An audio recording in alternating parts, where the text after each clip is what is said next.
I just got access to Gemini Deep Research, so I wanted to record a quick video going into its capabilities and to show how it's actually a pretty cool tool that could fit into your toolbox pretty nicely.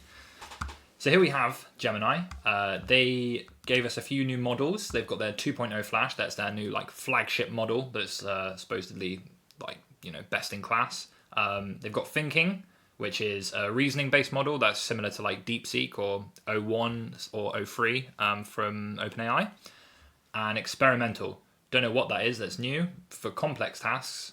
I'm imagining it's probably a reasoning model similar to Thinking, but who knows?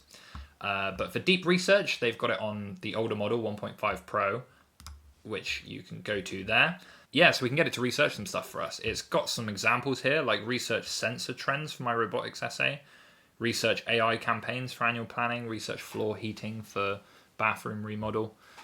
Some pretty good options there, but we're going to ask it something different. Let's ask it to research the best technique for having a CSS animation only run once for a user as they traverse many subdomains of a product.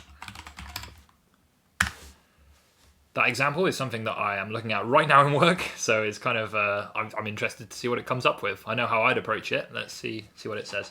So it's come up with a plan for us. It's saying research the best techniques, find articles and discussions, and then find information on cookies or local storage. Those are the things I'd look into, and examples of how JavaScript could detect if it's been played. Let's just hit start on that and see what it comes up with. So it's starting research, then it brings up this slightly different UI where it's running in the background. So this bit can take a bit of a while. It's going and scraping the web, looking for relevant content. You can see all of the sites that it's going to look at right there. It's looking at 34 so far. It's going to go and fetch those and reference them in its overall answer in this piece of research. This is going to take a little while. So while that's processing, I'll go and talk about gems. They're like Gemini's answer to GPTs. You can go and write a system prompt, which is used across every time that you interact with that gem. So I've got one, I'm learning Spanish, so I've written one that's a Spanish tutor and just gave it a very basic prompt there, and I can go and talk to it. I actually had some pretty funny outcomes with this. One of the key features I was thinking that would be really cool, I was really interested in using, was the integration. Since it's Google, it's got Google Docs and their whole suite of tools integrated. So I went and hooked up my Spanish lecture notes, but the shared document I have with my Spanish tutor, and used that for as I was hoping that would be like the starting point that I could then revise topics which had been mentioned previously. So here's the chat where I did that, and I just shared the document, and then it started analyzing it, and it started trying to replace every single spelling mistake in the entire document. And this document's gotten pretty long. We've had quite a few lessons at this point, so there's quite a few spelling mistakes, as naturally do occur. Very, very useless, but at least it does actually reference exactly where they are, which is quite cool. So eventually I just said, no, I'm not interested in that. I just want to practice. That's all I came here for. So okay, no problem. And then it asked me actually some quite relevant sentences around that, which was great. So then I sort of had a go at one of them because I was a little bit busy. And then it just started responding to me with the same, with what I'd said, which I found quite interesting. I think it corrected it because I didn't put some accents, but it wasn't really very forthcoming as a language tutor at that point. I did have some follow-ons though, where it was, where I asked it for some very specific practice around certain words and things, and it was pretty good with that actually. One of the best responses I've had in the various LLMs I've used for this exact task. So that was quite nice. So let's go back to our research and see how it's doing with our CSS animation results. Brilliant, the results are in. Single run CSS animation strategy. Okay, so it brings up this document that it's written for us, and it goes through quite an extensive set of techniques, which is quite nice.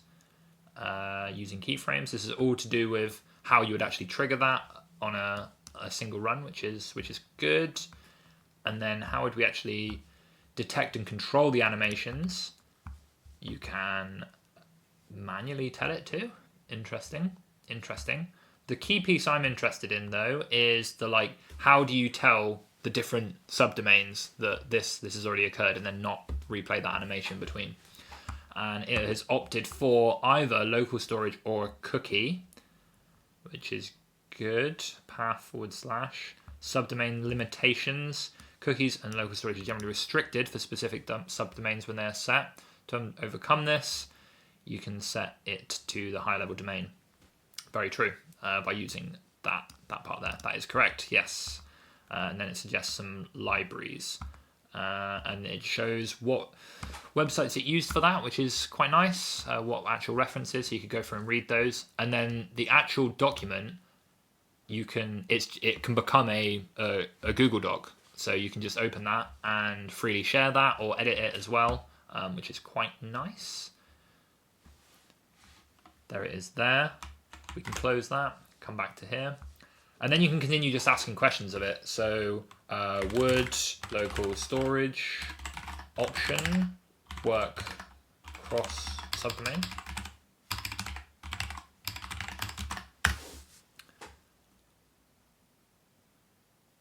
Unfortunately, local storage wouldn't work across subdomain by default. It's restricted to the specific subdomain where it is set. So that's cool. So then you're just it's like you're chatting with the document. So it's gone through and found the sources for you, generated a document, and then you're speaking with the document just like you would with a PDF or something similar like that. So it's pretty powerful. It's sort of like it's consolidating a lot of the layers together, which you might end up doing yourself when you're trying to build some like knowledge system like this. So yeah, I quite like it. I think it's got a space in the toolbox there for something which can go away and help with that initial stage of sort of like planning something out, or like there's that bigger question that can't really be answered in a single shot that you might have, that it could just sort of go and whirl away in the background, and you can sort of come back after a time and go, oh yeah, so here's what I was thinking. Let's maybe dive into it a little bit deeper. So yeah, I think it's a pretty powerful tool there. It definitely must be a good feature because I think the same day or very close after, OpenAI came out with their own version and even called it Deep Research as well. So it's got a good name and is immediately having the competition copy it. So yeah, I think good things to say about Deep Research. I'd encourage anyone who has the opportunity to give it a bit of a go. I know I'm going to be digging in quite a bit deeper. So thanks for watching, and I'll see you again.